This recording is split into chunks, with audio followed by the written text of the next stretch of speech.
Hi friends, welcome back to my channel. ಇವತ್ತೊಂದು special recipe ಥಟ್ಟಂತ ಮಾಡಬಹುದು, ಆದರೆ ಆರೋಗ್ಯಕ್ಕೆ ತುಂಬಾನೇ ಒಳ್ಳೆಯದು. ಇದು ಕಣ್ಣಿಗೆ, ಕೂದಲಿಗೆ ಎಲ್ಲದಕ್ಕೂ ಒಂಥರ 100 ರೋಗಗಳಿಗೆ ರಾಮಬಾಣ ಅಂತ ಹೇಳ್ಬೋದು.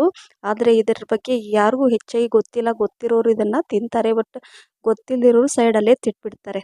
ನಾವೆಲ್ಲ ಒಗ್ಗರಣೆಗೆ ಹಾಕ್ತೀವಲ್ಲ ಕರಿಬೇವು ಸೊಪ್ಪು. ಹೌದು ಫ್ರೆಂಡ್ಸ್, ಇವತ್ತು ನಾನು ಕರಿಬೇವು ಸೊಪ್ಪಿನ ಮಸಾಲ ಚಿತ್ರಾನ್ನ ಮಾಡ್ತಾ ಇದ್ದೀನಿ. ತುಂಬ ಸುಲಭ, ರುಚಿ ಮಾತ್ರ ರಿಯಲಿ ನೀವು ಇದನ್ನು ಮಾಡಿ ತಿಂದಮೇಲೆ ನಿಮಗೆ ಗೊತ್ತಾಗುತ್ತೆ ತುಂಬ ರುಚಿ. ಇಷ್ಟೊಂದು ರುಚಿ ಬರುತ್ತಾ ಕರಿಬೇವು ಸೊಪ್ಪಿನ ಈ ಮಸಾಲ ರೈಸ್ ಅಂತ ನಿಮಗೆ ಅನಿಸುತ್ತೆ. ಬನ್ನಿ ಯಾವ ರೀತಿ ಮಾಡೋದು ಅಂತ ನೋಡೋಣ. ಇಲ್ಲಿ ನಾನು 1 ಗ್ಲಾಸಷ್ಟು ಅಕ್ಕಿನ ನಾನು ಅಂದರೆ ತೊಳೆದು ರೈಸ್ ಮಾಡಿ ಇಟ್ಟಿದ್ದೀನಿ, ಅಂದರೆ ಅನ್ನ ಮಾಡಿ ಇಟ್ಟಿದ್ದೀನಿ. ಬಿಸಿ ಇದೆ ಇದು. ಸೊ ಇದು ಸ್ವಲ್ಪ ತಣ್ಣಗಾಗಲಿ ಅಂತ ಸ್ವಲ್ಪ ಎಲ್ಲ ನೋಡಿ ಹೊಗೆ ಬರ್ತಾ ಇದೆಯಲ್ಲ, ಸ್ವಲ್ಪ ಇದನ್ನು ತಣ್ಣಗೆ ಮಾಡ್ಕೊಳ್ಳೋಣ.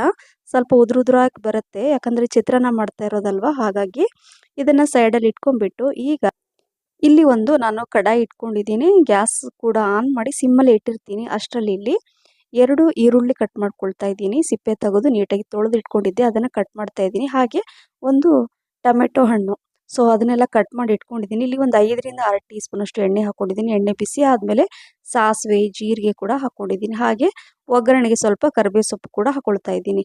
ನಂತರ ಹೆಚ್ಚಿರುವಂಥ ಈರುಳ್ಳಿನ ಈ ಥರ ಉದ್ದಕ್ಕೆ ಹೆಚ್ಕೋಬೇಕು, ತುಂಬ ಚೆನ್ನಾಗಿರುತ್ತೆ ನೋಡಿ. ಈ ಥರ ಹಸಿ ವಾಸನೆ ಹೋಗಿ ಸ್ವಲ್ಪ ಕಲರ್ ಚೇಂಜ್ ಆದಮೇಲೆ ಹೆಚ್ಚಿರುವಂತಹ ಈ ಟೊಮೆಟೊ ಹಣ್ಣನ್ನು ಕೂಡ ಹಾಕೋಬೇಕು. ಹಾಕ್ಕೊಂಡು ಅದು ಅಷ್ಟೇ ಒಂದು ನಿಮಿಷ ಚೆನ್ನಾಗಿ ಎಲ್ಲ ಹಸಿ ವಾಸನೆ ಹೋಗೋ ತನಕ ಇದನ್ನು ಮಿಕ್ಸ್ ಮಾಡ್ಕೊಂಡು ಇದನ್ನು ಸಿಮ್ಮಲ್ಲೇ ಇಟ್ಟಿರ್ತೀನಿ. ಅಷ್ಟರಲ್ಲಿ ತಟ್ಟಂತ ಒಂದು ಮಸಾಲೆ ರೆಡಿ ಮಾಡ್ಕೊಳ್ಳೋಣ.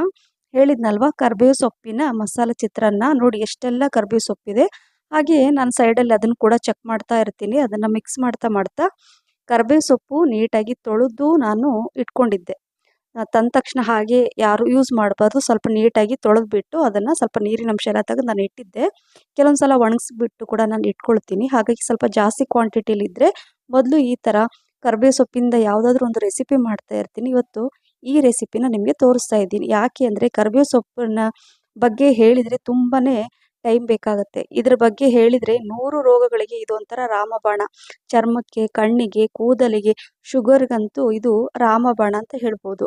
ಅವರಿಗಂತೂ ಪರ್ಫೆಕ್ಟ್ ರೆಸಿಪಿ ಇದು. ನೋಡಿ ಎಷ್ಟೆಲ್ಲ ಕರಿಬೇವು ಸೊಪ್ಪು ನಾನು ತೆಗೆದಿಟ್ಟಿದ್ದೀನಿ ಅಲ್ವಾ.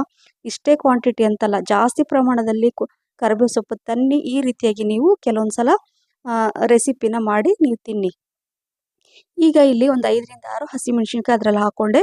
ಸ್ವಲ್ಪ ಬೆಳ್ಳುಳ್ಳಿ ಕೂಡ ಹಾಕ್ಕೊಂಡಿದ್ದೀನಿ. ಹಾಗೆ ಒಂದು 2 ಇಂಚಷ್ಟು ಶುಂಠಿ ಇದನ್ನು ಹಾಕ್ಕೊಂಡು ನಂತರ ಇಲ್ಲಿ ನೋಡಿ ಒಂದು ಅರ್ಧ ಹೋಳು ನಾನು ಅಂದರೆ ಒಂದು ತೆಂಗಿನಕಾಯಲ್ಲಿ ಅರ್ಧದಷ್ಟು ನಾನು ಈ ತೆಂಗಿನಕಾಯಿನ ಹಾಕ್ಕೊಂಡಿದ್ದೀನಿ.